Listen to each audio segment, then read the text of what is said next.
Dare to visit Earth's most dangerous places. Our planet is a tapestry of breathtaking landscapes, a collection of wonders that beckon us to explore.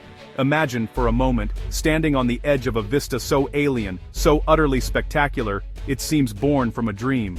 The colors are impossibly vivid, the formations unlike anything you have ever witnessed. But as you breathe in the air, a harsh chemical tang stings your senses. You realize this stunning beauty is a mask, concealing one of the most dangerous places on Earth. It is a world where nature's creative power is matched only by its capacity for destruction. A place that is as lethal as it is lovely. The human spirit is one of relentless curiosity. We are drawn to the unknown, to the edges of our world and our own endurance. But what happens when that curiosity leads us to places that seem actively hostile to our very existence? Would you dare to visit such a place? To step into an environment where every element, from the air you breathe to the ground beneath your feet, poses a mortal threat? This is not a question of simple courage, but of understanding the profound and often perilous forces that have shaped our world over millennia. Today, we embark on an extraordinary journey. We will not be seeking the gentle, welcoming corners of our globe. Instead, we are venturing into its most formidable and treacherous realms. We're uncovering some of the most dangerous places in the world, from scorching deserts that boil with toxic gases to frozen peaks where the air is too thin to sustain life. These are the planet's extremes, places of raw, untamed power. Join me, as we dare to witness the Earth at its most perilous and its most profound. The Crucible of Creation, Danakil Desert, Ethiopia. Our journey begins in the Horn of Africa, in a place that has been aptly described as the cruelest place on Earth. This is the Danakil Depression in Ethiopia, a geological marvel that feels more like the surface of another planet. Here, the Earth's crust is stretched thin, pulled apart by three tectonic plates. The result is a landscape in constant, violent flux. It is one of the lowest and hottest places on the globe, a crucible, where the very building blocks of our world are forged in fire and acid. The ground itself seems to breathe, exhaling a miasma of poisonous gases from deep within the planet's core. The visual spectacle is almost beyond belief. Vast, bubbling pools of sulfur and salt create a palette of lurid yellows, greens, and oranges. Hydrothermal vents, known as geysers, spew superheated, acidic water into the air, which evaporates almost instantly in the searing heat.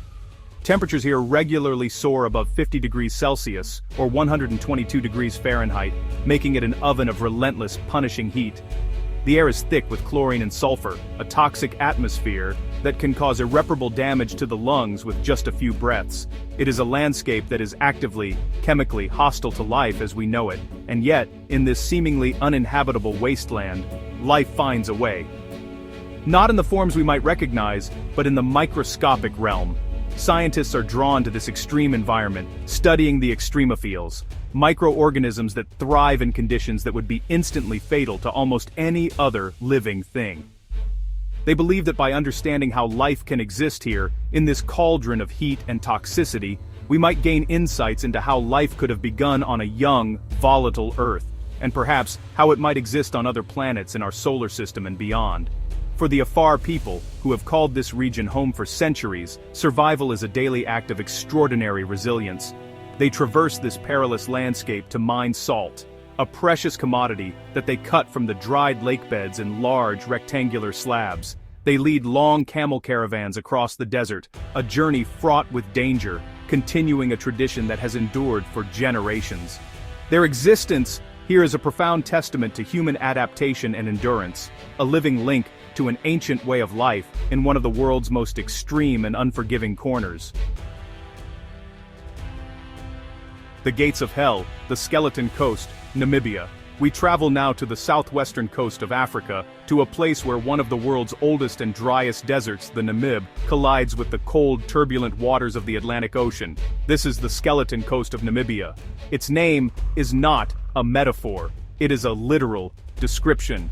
The shoreline is littered with the ghostly remains of countless ships, their rusted hulls and bleached timbers standing as stark monuments to the perils of this coast.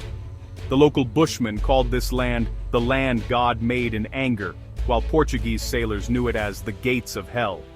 The primary danger here is not something you can easily see. It is the insidious, disorienting fog. The cold Benguela current, flowing up from the Antarctic, cools the air above it. When this cold, moist air drifts over the searing heat of the Namib Desert, it creates a dense, persistent fog that can extend many miles inland. For centuries, this fog has blinded mariners, causing them to run aground on the treacherous, shifting sandbanks that lie hidden just beneath the waves. Once a ship was wrecked, the fate of its crew was sealed. Survival on this coast is nearly impossible. The shoreline offers no fresh water and no sustenance. The interior is an endless sea of towering sand dunes, some of the highest in the world, offering no escape. The very name, Skeleton Coast, comes not only from the shipwrecks, but also from the whale and seal skeletons that dot the beaches, and, grimly, the human skeletons of those shipwrecked sailors who found themselves trapped.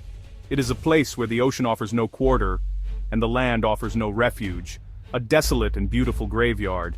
Yet this harsh environment is not devoid of life. It is, remarkably, a unique and thriving ecosystem. Cape Fur seals congregate in enormous colonies, their barks echoing along the misty shore. Desert-adapted lions, a rare and resilient population, have learned to hunt these seals, stalking their prey along the foggy beaches. Elephants and giraffes, impossibly, traverse the dunes in search of scarce vegetation.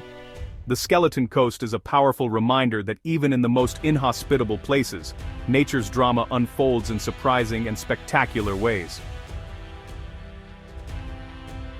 The tyranny of the wind, Mount Washington, USA. We move from the heat of the desert to the biting cold of a mountain in the northeastern United States. It may not be the tallest peak in the world, but Mount Washington in New Hampshire holds a formidable reputation. Its motto is stark. Home of the world's worst weather. This is not hyperbole. The mountain sits at the confluence of several major storm tracks, and its topography funnels and accelerates the wind to incredible speeds.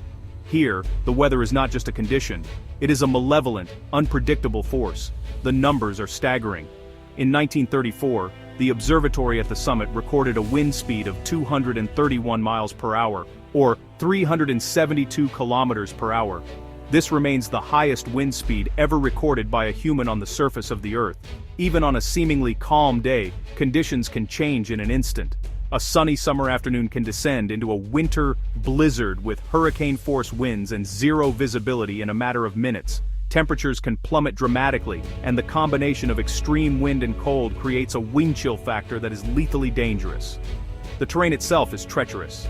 The upper reaches of the mountain are a jumble of jagged rocks, often coated in rime ice, a supercooled fog that freezes onto every surface, creating a slick and perilous footing. Many trails traverse exposed ridges where a stumble could be fatal.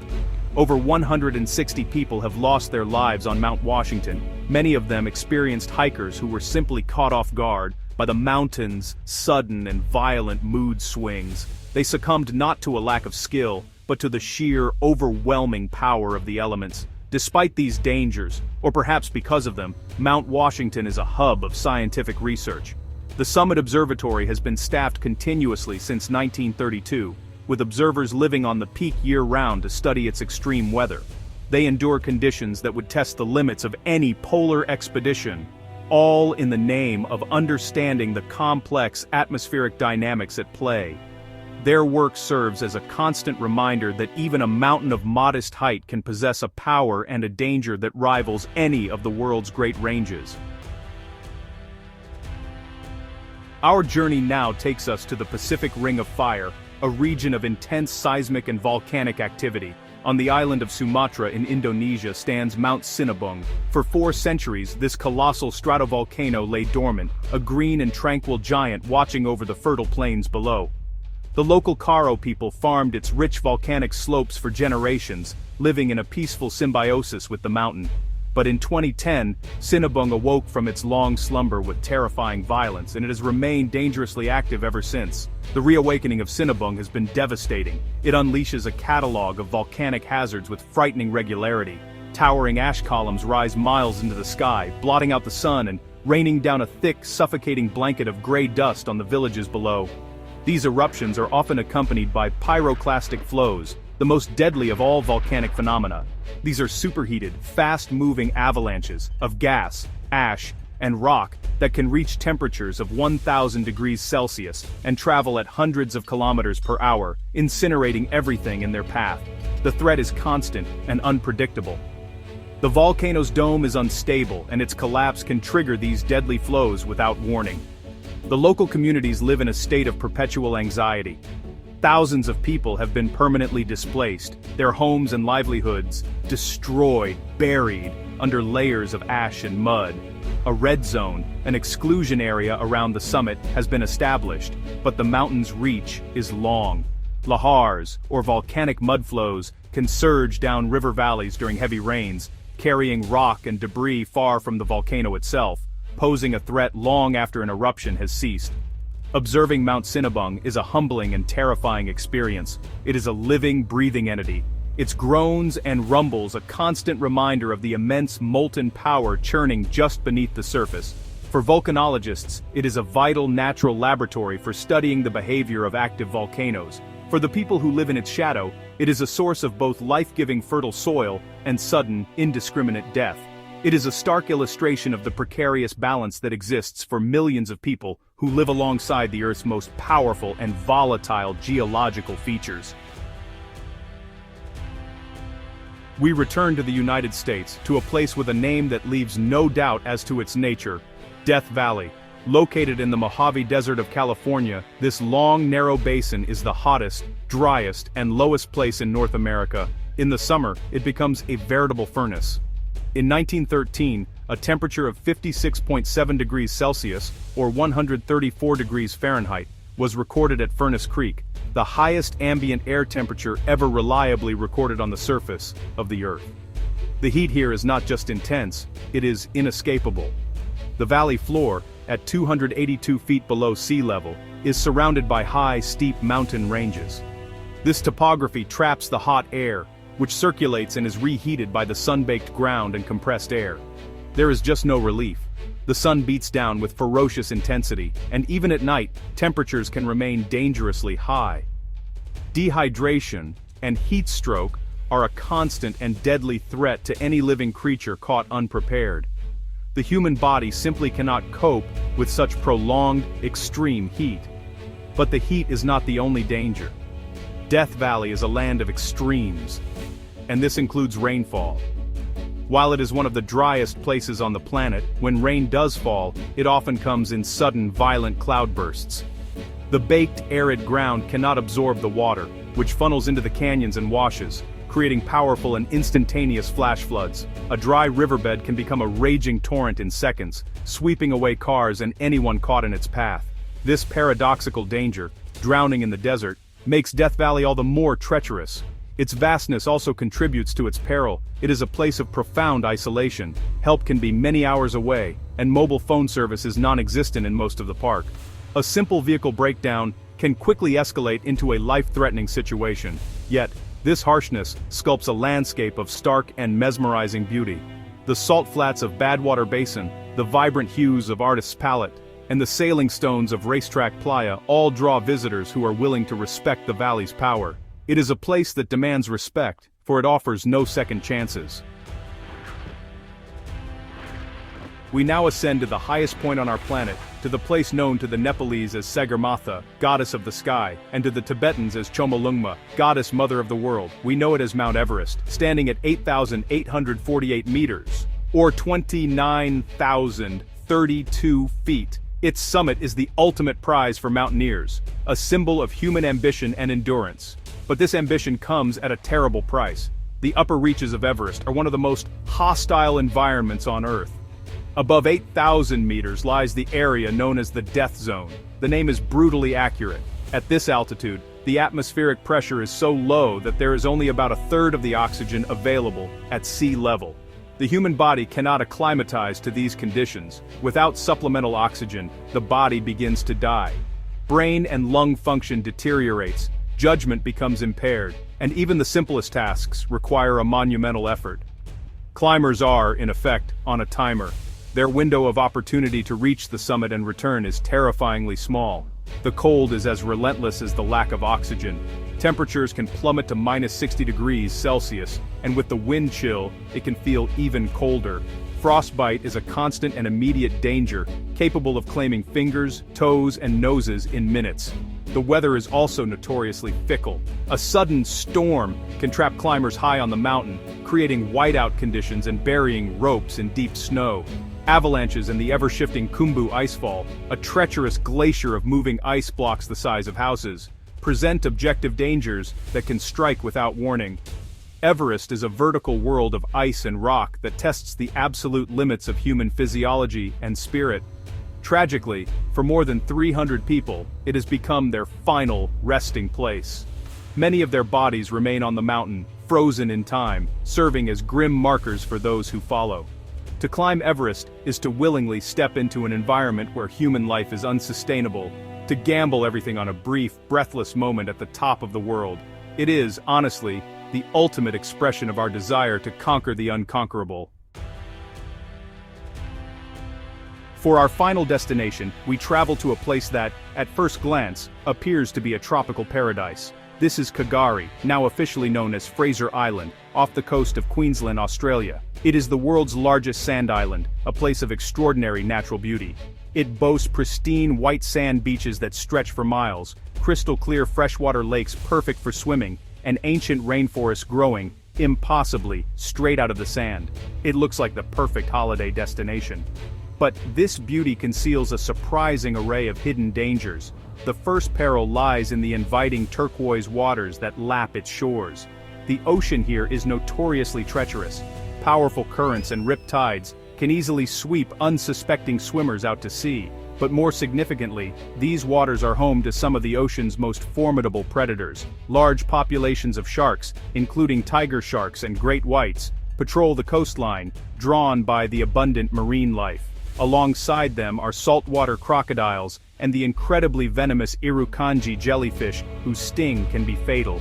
The island's beaches are, for this reason, not for swimming. On the land, another iconic Australian animal poses a significant threat. Fraser Island is home to one of the purest strains of dingo in Australia. While they are a magnificent wild animal to be respected, they have lost much of their natural fear of humans. Tourists, often naively, have fed them, leading to a dangerous association of people with food. This has resulted in numerous attacks, some of them serious and even fatal. These are not domestic dogs. They are wild predators, and treating them as anything less can have dire consequences. Even the simple act of driving on the island is fraught with risk. The beaches serve as the main highways, and the tracks inland are soft, deep sand. Conditions are dependent on the tides, and inexperienced drivers can easily become bogged or roll their vehicles. It is a place that lulls you into a false sense of security, with its postcard-perfect scenery. Fraser Island is a compelling paradox, a place of immense beauty and ecological significance that demands constant vigilance. It serves as a final, potent reminder that even in paradise, nature's rules must be respected. Our journey through Earth's most dangerous places comes to an end.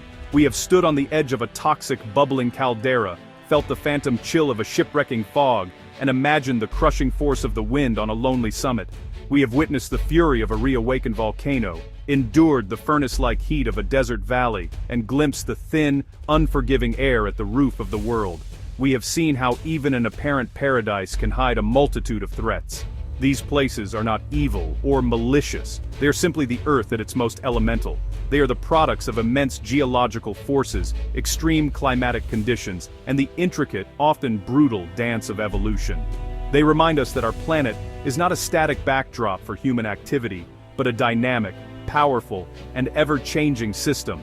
These landscapes challenge our perception of beauty, showing us that it can be found not just in the gentle and serene, but also in the violent, the chaotic, and the formidable. They command a deep and profound respect for the raw power that pulses just beneath the surface of our everyday world. The human desire to explore, to understand, and to test ourselves against these extremes is a powerful one. It has driven us to every corner of the globe. But as we continue to venture into these perilous realms, we must do so not with an air of conquest, but with humility and wisdom. We must remember that we're merely visitors in these ancient, powerful landscapes. They existed long before us, and they will endure long after we are gone. They are the ultimate testament to the untamable, enduring, and magnificent spirit of our planet.